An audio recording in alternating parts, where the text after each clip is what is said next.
नमस्कार दोस्तों, आप सभी लोगों का भाई फिर से स्वागत है त्रिवेदी स्टड फॉर्म के पार्ट 4 के अंदर, है ना। और भाई हमने आपको पार्ट फर्स्ट के अंदर दिखाई थी राजकोट की बीरा। उसके बाद में आपको भाई इस फार्म का जो बच्चा है परमवीर का, परम योद्धा, वो दिखाया था। फिर तीसरे पार्ट के अंदर भाई हमने आपको एक घोड़ी दिखाई थी जो अभी अति सुंदर से गब्बन है, और एक दिलवा की बच्ची दिखाई थी। बाकी भाई की घोड़ी से ज़्यादा मेरे को लगता है कि भाई ने जो बातें बोली ना, मेरे को लगता है कि देखो हम वीडियो सब जगह बनाते हैं, पर जो बातें भाई ने बातें बताई वो एक तरीके से हकीकत है। वो कोई बोलने की कोशिश करता नहीं, क्योंकि आजकल क्या है, हर कोई आदमी सेफ जोन में खेलना चाहता है। मेरे को लगता है कि पैसा आपका, पसीना आपका, मेहनत आपकी, जो भी बोलना है भाई। अभी तो भारत आज़ाद है, अभी ऐसी कोई सरकार ने वो नहीं लगाई कि तुम खुल के बोलने की आज़ादी नहीं है। जब तक आज़ादी है जब तक तो बोल ही लो भाई, है ना। बाकी भाई इस वीडियो के अंदर कौन सी घोड़ी हम लोगों को दिखाने वाले हैं? ये अपनी घोड़ी है अफसाना। अफसाना। और ये वैसे तो पूरे इंडिया में फेमस है थोड़ी। और ये घोड़ी मेरे फादर साहब ने पसंद की थी।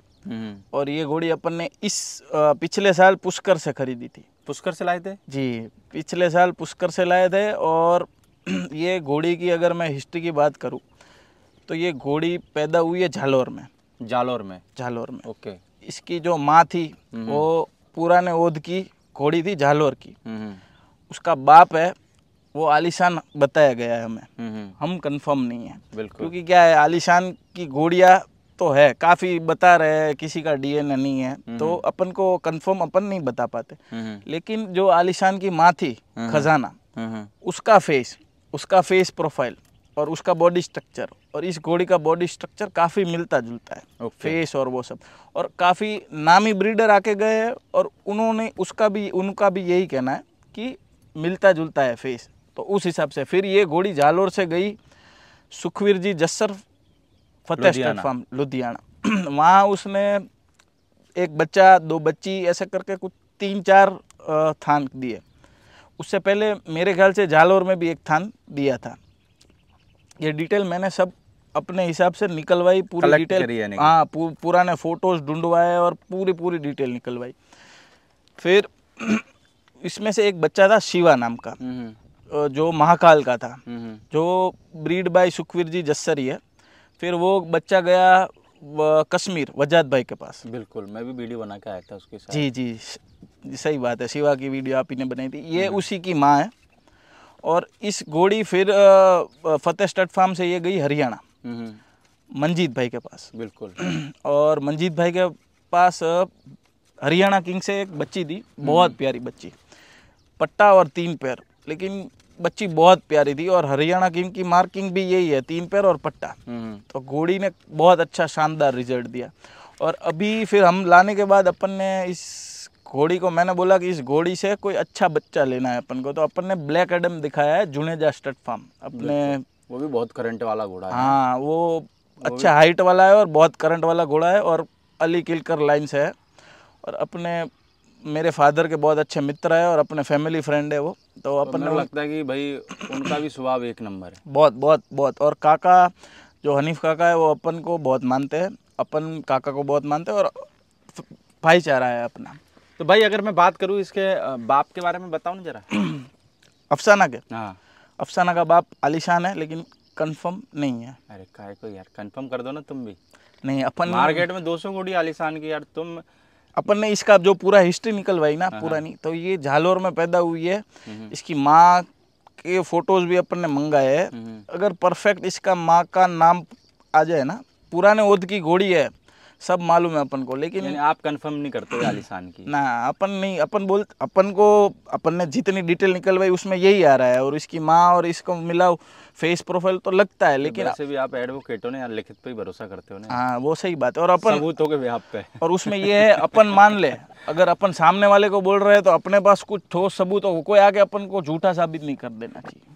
तो भाई जैसे अगर हम बात करें आज मार्केट में, जैसे आप मेरे को एक अपना एक्सपीरियंस बता रहे थे कि भाई मार्केट में आज बहुत सारे लोग अपने घोड़ों को दूध पिलाते हैं। आप कह रहे हो कि दूध पिलाने से आपके बच्चे के पैर में पानी आ गया।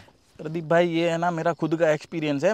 मेरे को बहुत अच्छे लोगों ने बोला कि बच्चा बनाना है, बच्ची बनानी है, उसको दूध पिलाओ, उसको दूध इतना दो। यानी मार्केट की बातों के हिसाब से जब आप चले तो? हाँ, तो उसमें ये था, अपन ने भी अपने एक बच्चे को दूध पिलाया। लेकिन मैं ये मानता हूँ हर किसी को दूध से रस नहीं आता है, लेकिन किसी के माँ या किसी के बाप साइड से अगर लैक्टोज इंटॉलरेंस हो, ये इंसानों में भी होता है कि इंसान में लैक्टोज इंटॉलरेंस होता है, उसको दूध पचता नहीं है।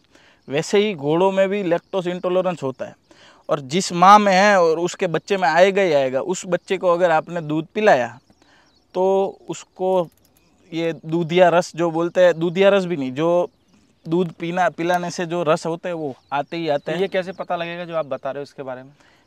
ये तो ये है कि एक बच्चे को हुआ तो समझ जाओ कि उसके जो भाई, उसकी जो बहन, उसके जो पेडिग्री में आ रहे हैं, उसकी माँ के जो भी बच्चे, उसको मत पिलाओ।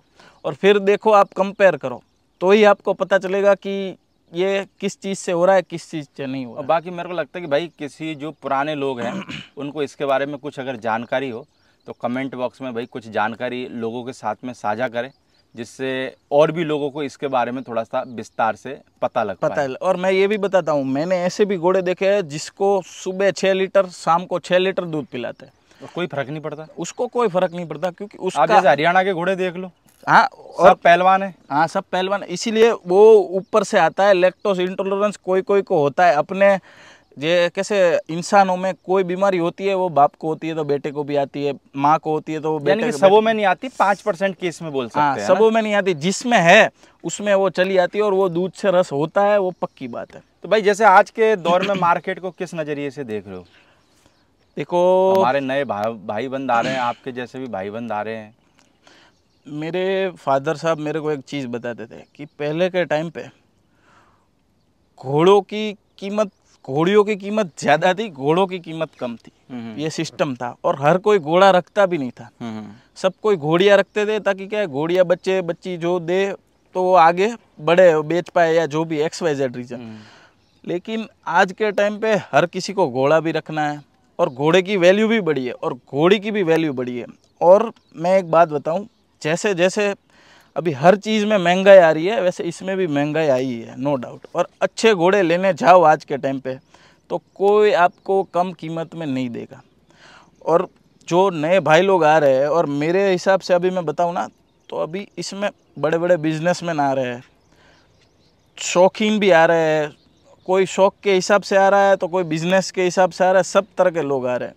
मैं सबको ये बोल रहा हूँ, अगर आपको नॉलेज है घोड़ों का तो फिर आपको अपना जो मज़ा आए वैसे ही करने का, और पैसा है, और देखो अगर आपके पास पैसा भी है और नॉलेज भी है तो मैं बोल रहा हूँ किसी कम चीज़ में मत जाओ, अच्छे से अच्छी चीज़ खरीदो, टॉप से टॉप, टॉप से टॉप, जिसका वो दोनों तरफ से बैकग्राउंड हो, बच्चा अच्छा दे रही हो, टॉप से टॉप खरीदो। लेकिन अगर आप में नॉलेज नहीं है, पैसा है, तो मेरी राय ये है कि आप पहले एक घोड़ी लो बजट की। लो बजट मतलब जो अभी बजट चल रहा है बहुत है, महंगाई में मत जाओ, थोड़ी लो बजट उस पर सीखो, उस पर सब सीखने के बाद फिर आप इन्वेस्ट करो, फिर महंगी लो, फिर उस हिसाब से जाओ। तो जो नए लोग आ रहे हैं, मेरे भी काफ़ी दोस्त हैं, मेरे को कॉल करते हैं कि भाई अभी अपन को 1 घोड़ी लेनी है, अपन को 2 घोड़ी लेनी है। मैं सबको यही बताता हूँ, मैं कि ये पेशेंस वाला काम है। अगर तुम चाहो, मेरे को ऐसे भी कॉल आते हैं, अपन को ऐसा फार्म खोल देने का है, सबकी मार्केट हिला डालने की है। मैंने बोला भाई सबको हिला देंगे। हाँ, सबको हिला देंगे।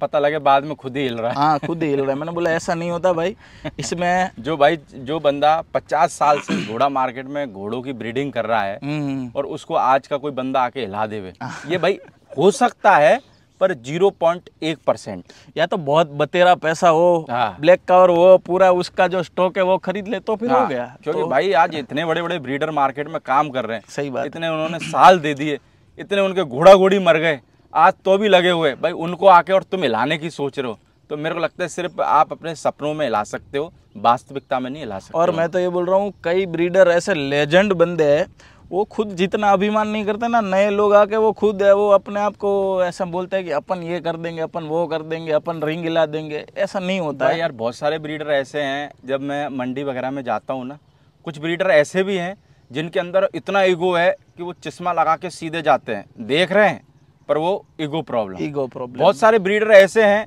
जिनको मेरे को लगता है कि जो चश्मा लगा के जा रहे हैं ना, उनसे 10 गुना ऊपर होंगे, 10 गुना, पर उनके अंदर यार एक, यानी कि जो ऐसे बोलते हैं ना, कौड़ी भर का भी।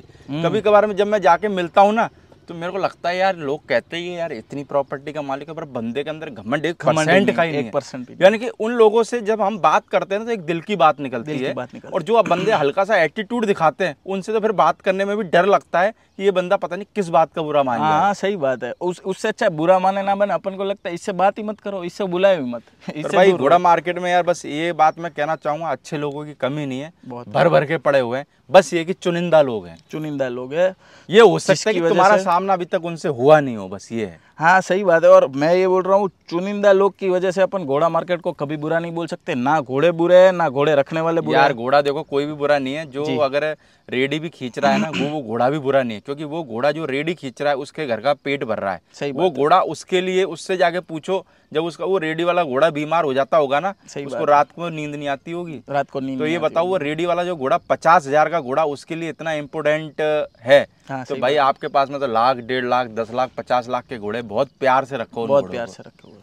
मैं एक और बात बताना चाहता हूँ, बिल्कुल, कि जब मैं छोटा था ना, तब से ये आपने जो एक बोला कि रेडी वाले घोड़े, तो मैं बता रहा हूँ कि अपने इधर राजकोट में रेस कोर्स था, और अभी भी है, और वहाँ घोड़े वाले रेडी वाले घोड़े वाले वो घोड़े चलाने में घोड़ा गाड़ी वाले आते थे, और मेरे पापा उन सब में इतना, मतलब उनके साथ ऐसा था कि अगर कोई घोड़े को कुछ भी हो जाए ना, बीमारी हो जाए, घोड़े की कोई दवा करनी हो, तो वो सीधा पापा के पास आ जाते थे कि भाई इस घोड़े को ऐसा ऐसा हुआ, इसको अपन को ऐसे करना है। पापा उसकी पूरी सेवा करवाते थे। वो आपके फादर साहब के पास उस दिन वो एक भाई बैठे हुए थे, हाँ, वो जो बात मेरे को बता रहे वही बात बता रहे थे। वो कह रहे थे कोई दवाई के लिए आ जाता था तो सारे काम छोड़ देते थे, पहले उसको दवाई दिलवाते थे। वो सही बात है, सही बात है। ये भाई एक हॉर्स लवर ही कर सकता है। हाँ, उनको मैं खुद को ये बोल सकता हूँ कि मेरे को घोड़ों में कोई मतलब हो सकता है, लेकिन उनको घोड़ों से कोई मतलब नहीं है, उनको बस घोड़ों की सेवा से ही मतलब है। वो तो चलो आपके आज फादर साहब बिजी थे, मैंने वरना फादर साहब को भी रिक्वेस्ट करी थी जी जी, एक इंटरव्यू ऐसा भी बनाया जाए कि बाप बेटे पास में बैठे हो और एक बाप बता रहा हो कि भाई मेरे बेटे का क्या शौक है। सही बात, कोई नहीं, मैं अगले महीने अगर मेरा आना हुआ तो पक्का अपने आपके फादर साहब का इंटरव्यू करने के लिए मैं स्पेशल। उनको भी बहुत मन था प्रदीप भाई इंटरव्यू, लेकिन आज थोड़ा सिचुएशन की वजह से नहीं हो पाया, इसलिए। चलो कोई बात नहीं, दोबारा करेंगे, क्योंकि देखो ये भी क्या है, वक्त वाला काम है। वक्त वाला काम है, ठीक है ना, इसमें भी वक्त देना पड़ता है, और कोर्ट में भैया जिसकी हलक आई हुई है, हलक में फंसी हुई है, उसके लिए तो बहुत इम्पोर्टेंट है, बिल्कुल जरूरी है, उसकी हलक जरूरी है, अपनी हलक तो बाद में पूरी कर लेंगे। सही बात। ओके, थैंक यू हर्ष भाई, बहुत बहुत शुक्रिया आपका इतनी जानकारी देने के लिए। थैंक यू प्रदीप भाई।